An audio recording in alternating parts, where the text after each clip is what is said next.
Hi there, Jen Russell coming to you with more tips and ideas on how to move well and feel better in your body. Today we're going to be continuing on our lymphatic journey. And just to review, our lymphatic system is really our waste management system. So it's nutrients in and waste product out. So optimizing its functionality will really help all of your systems to be able to do their job better. And any lymphatic work that we do, we just want to do it first. And we want to do it in the correct order. And then you can go about your day doing whatever else you enjoy, your workouts, your life. But today we're going to be doing what's called our umbrella reset. Umbrella because the shape of the work we're going to do, the dome of the diaphragm, which is under the lower ribs, that's kind of the bulk of the umbrella, and then the sternum is kind of the little stem on top of the umbrella, and then down into our abdominal area and wrapping around our umbilicus is the bottom and the hook of that umbrella. So in this case, what we want to make sure we do is we stay within our therapeutic zone, i.e.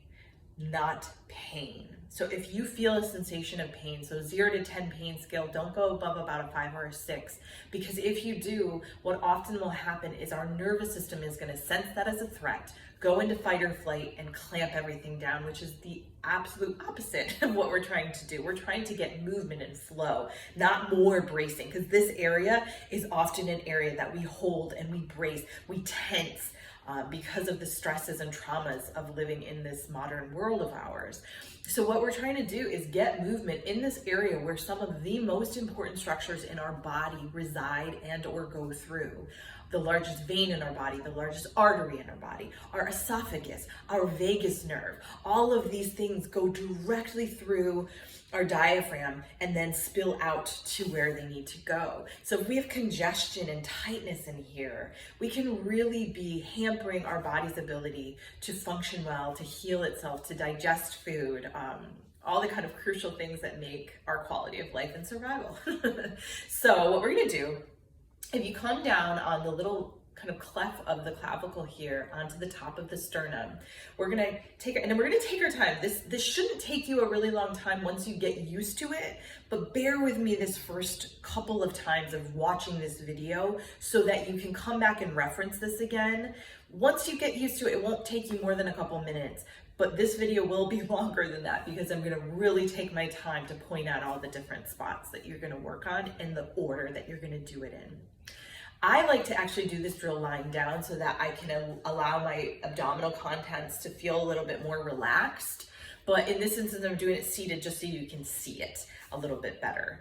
But I would encourage you to probably do it lying down. So we're gonna take our 2 fingers on either hand and we're gonna put them into our sternum.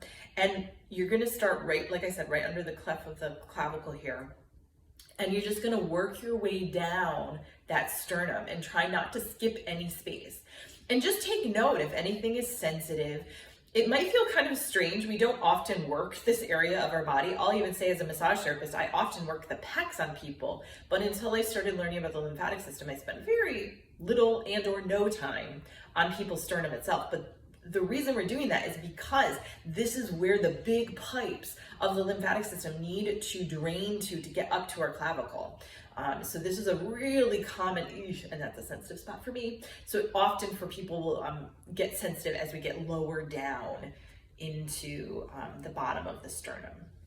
So you just want to work your way down, all the way down to the center and then to the bottom. Just try not to poke into the bone. There's a triangle shaped bone at the bottom. It's called your xiphoid process. It's not pleasant to push into, so just try and skip that spot. And then you're gonna come back up and then come right off to the side of the sternum. And we're gonna do that on both sides. You're just gonna work the little crevice that's like right off of the big bone in the center. And then same thing, you're gonna work your way down. I'm just gonna do one side, but know that you're gonna do both. Come down into the middle here. Okay, and now comes the fun part for a lot of us, myself included. We're gonna work from the bottom of the rib cage in the center, again, not pressing on that bone, just below it. And you're gonna take your fingers, and do it from the side, and you're gonna try and press like a good amount into that tissue in the center. It's called your linea albus, where your rectus sheath comes together in the middle here. And it may be very, very sensitive. So just go as deep as you can to keep yourself in that 5 to 6 of the 10 pain range. And you're gonna just work your way down the center. Kind of, you can rub back and forth, up and down, whatever strikes your fancy. Take note again if anything feels sensitive, and it's just something you can remember for the next time you do this. See if that same spot feels sensitive. If it continues to be the same spot, then maybe next time you come back, you spend a little bit more time. And now you're gonna work your way down to the belly button. And now this is another real funky one because people usually don't touch their belly buttons. So you're not gonna poke into the belly button. You're basically gonna work around like a clock right on the rim of the belly button. So our belly button is our first scar, and it is very, very tender on a lot of us. And if you can believe it, so you're gonna pick a spot on the belly button. You're gonna just be right, almost like you're gonna poke into it, but just on the outside. And kind of work that, and then go directly to the opposite side and work that.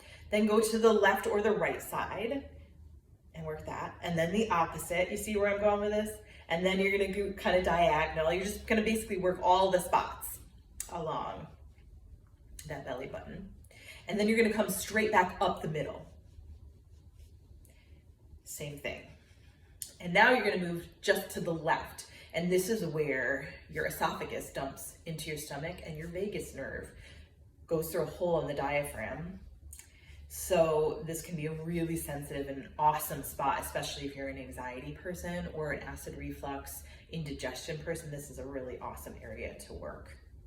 And then same thing, you just work your way down. And now when you get to the belly button, you're gonna almost imagine the belly button's a circle. Imagine the belly button's a circle. You're gonna work a larger circumference. So if you started right at the rim of the belly button, you're now gonna work your way out a little bit further. So same thing, pick a spot and then go to the opposite. Then go to the side and the opposite side. I'm going a little bit faster than you want to do. Take your time with this. And then same thing, work your way back up the left. And now you're gonna go to the right. And the right is where your inferior vena cava, which is the largest vein in your body, is gonna drain back up. So another really crucial area for blood flow and circulation. And then work a little bit wider. So now we worked almost the entire center of the abdomen here. So again, I'm going a lot faster than I would want you to. Good. And now what we've done is we've worked this whole centerpiece.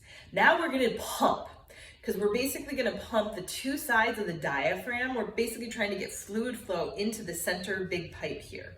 So we're gonna pump, if you find the ridge of your rib cage here, you kind of feel it at angles here, you're gonna come just under it. And I want you to kind of cup your hand. You can either use the opposite hand or the same side. I think I'm gonna use the opposite hand. And you almost imagine you're trying to scoop. What we're trying to do is get fluid to dump into this big pipe in the center. So you're gonna scoop from under, not on the bone, but just under these ribs here towards the umbilicus. So imagine a diagonal. So what we're gonna do is we're gonna create an X. We're gonna do this side first, and then I'll tell you the next. So you're just gonna pump. It's like a scooping or a pumping. So it doesn't have to be really, really hard. And ideally, I like to do this on skin. I'm just not gonna make you look at my tummy, but ideally you would be doing this on your flesh. Just easier to get more friction that way. And then you come to the opposite side. So again, find the ridge of the rib cage here. Get your hand just under it, and then pump or scoop towards the umbilicus, towards the belly button, 3 or 4 times. And then on the bottom, you want to find the 2 little bones on the front of the pelvis here. These are called your ASIS. And then find your belly button and draw a line between those 2 spots. That's the direction you're going. So same idea, you're going to kind of scoop or pump towards that umbilicus. And that's going to encourage the flow of the fluids that need to come from your extremities below, that need to dump into the groin and then into the center up. Going to help those to move. You can use 2 hands. Actually, I think 2 hands might even feel better.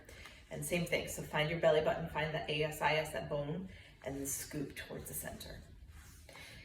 And that's it. So again, I know it seems like a lot at first, but once you get used to doing it, it really will only take you a couple minutes. And as with any lymphatic drainage, any lymph movement we do, we want to follow it up at a minimum with 3 or 4 good diaphragmatic breaths, but ideally you would get up and rebound, jump up and down, go onto your heels and onto the balls of the feet, at least for like 30 seconds or so, just to really encourage a lot of skeletal muscle movement that will help that fluid to pump its way through your whole body and kind of integrate what it is that we just did.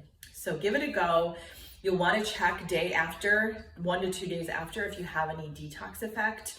I will probably let you know a list of those potential feelings you might have, but it might be something like brain fog, a little bit of soreness, redness in the skin, going to the bathroom more. Those are all really good signs that your body is detoxing, and that's actually a good thing. It might not feel good in the moment, but it's a good sign that your body is doing what it's meant to be doing, which is trying to get that waste product out and you help your body to heal itself and optimize its function. So give it a go. Let me know of any questions or concerns. Thanks. Bye. Thanks for bearing with. I know it was a long one.